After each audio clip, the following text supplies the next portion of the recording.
straight from the year of our Lord 1998. We have from the UK and 101 Films, one of the grandfathers of found footage movies with The Last Broadcast. Now, this is on a Blu-ray. It probably has no business being on a Blu-ray, but that being the case, it still looks really, really good and better than the old bootleg of it I watched probably 10 or so years ago. This movie is basically the results of what would happen if you have somebody try to... The Last Broadcast, there's a lot of debate on whether or not it came before Blair Witch or if it was the inspiration for Blair Witch and all this and all that. Personally, I think when it comes to found footage films, it probably set a bar for it that a lot of other found footage films trip over since, because we've seen a million of these things and half of them are not entertaining, nowhere near as interesting as The Last Broadcast. And The Last Broadcast probably is one of the worst looking ones out of all of them.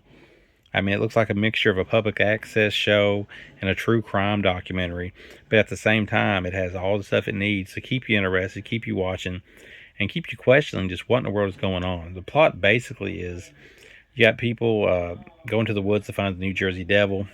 Two of them particularly are guys that made this film, and they're the host of a public access show, and the ratings are kind of in the dump, so they have like a fact or fiction gimmick. That's what they do. So they decide to go to the woods, take a man that they find that they think is psychic, and another guy, and they go try to figure out what's going on with the Jersey Devil. Of course, as we learned early on, only the psychic guy returns. He's considered to be a prime suspect in what happened, and the documentary kind of seems at times like the evidence might not necessarily add up that he's the one that did it. And then we venture into the possibility of who or what did do it. And that's when the movie's probably its most interesting, because you don't really know where it's going to go, especially when I watched it the first time. I wasn't sure where it was leading. And then when it finally got to where it was leading, that's when you have a situation where I guess you could say this movie's probably caused more debates than just about any other movie that's out there on whether or not the ending is good or the ending is bad. It's pretty jarring, actually, when the ending happens, because there's a twist, and then it kind of, I don't know. The movie switches its style at that point, we'll say that much. And when I first seen it, I don't know if I liked it. I still don't know if I like it. But overall, I like The Last Broadcast, and I give it a 4 out of 5. And if I did like the ending, I'd probably be almost into the perfect rating for the movie. But this is from 101 Films. It's got this cool cover art that's been done here. I left the wrap on here when I opened it to watch it, because if you take the wrap off, it's going to luckily and thankfully take off the 15, but it will also take off the title of the movie up there. Here's your list of extras. There's some new stuff. There's plenty of archival stuff. You get about 2 commentaries on here. If you had any old release, I'm sure all the old extras are there. But you do get new interviews and stuff with the directors, and that's always cool. This will say that it is Region B, but I'm here to tell you that it most definitely will play Region A, because I played it Region A. Also, when you slide it out of here, well, hold on a second. Let me pause and we'll slide it out of there. When you take the stuff out of it, you see you get a pretty little thick slip box here.